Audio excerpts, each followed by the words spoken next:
పాకిస్తాన్లో తీవ్ర సంక్షోభం నెలకొంది. పాకిస్తాన్ ఆర్మీపై సొంత దేశ ప్రజలే తిరుగుబాటు ఎగురవేశారు.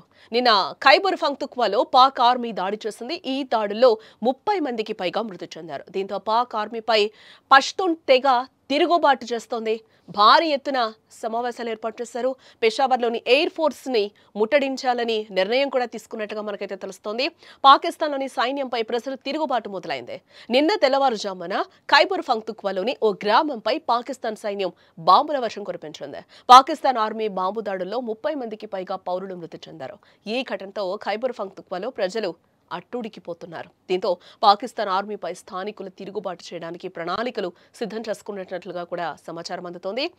పష్తూన్ తెగ ప్రజలు భారీ ఎత్తున సమావేశాలు ఏర్పాటు చేసుకుంటున్నారు. త్వరలోనే పాకిస్తాన్ సైన్యంపై తిరుగుబాటు చేయనున్నట్లుగా కూడా తెలుస్తోంది.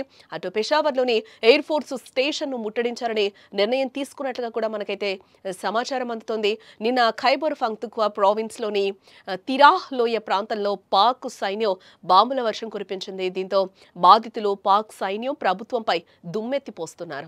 తమ ఇళ్లపై బాంబుల వర్షం కురిపించడంపై తీవ్ర ఆగ్రహాన్ని అయితే వ్యక్తం చేస్తున్నారు. తమ బిడ్డలు ఏమైనా ఉగ్రవాదులా అని పాక్ సైన్యాన్ని నిలదీస్తున్నారు. మరోపక్క ఇదే విషయంపై provincial assembly speaker Babar Saleem Swati కూడా దాడిపై ఎక్స్లో స్పందించారు. జెట్ విమానాల దాడుల వల్ల పౌరులు చనిపోయారు, ఇళ్లు ధ్వంసమయ్యాయి. ఇది దేశ భవిష్యత్తుపై ప్రతికూల ప్రభావం చూపుతుందని అన్నారు. సొంత ప్రజల ప్రాణాలను ఇంత తేలిగ్గా తీసుకుని వారిపైనే బాంబులు వేస్తే అది అందరిలో ఆగ్రహ జ్వాలకు కారణమవుతుందంటూ కూడా హెచ్చరించడం జరిగింది.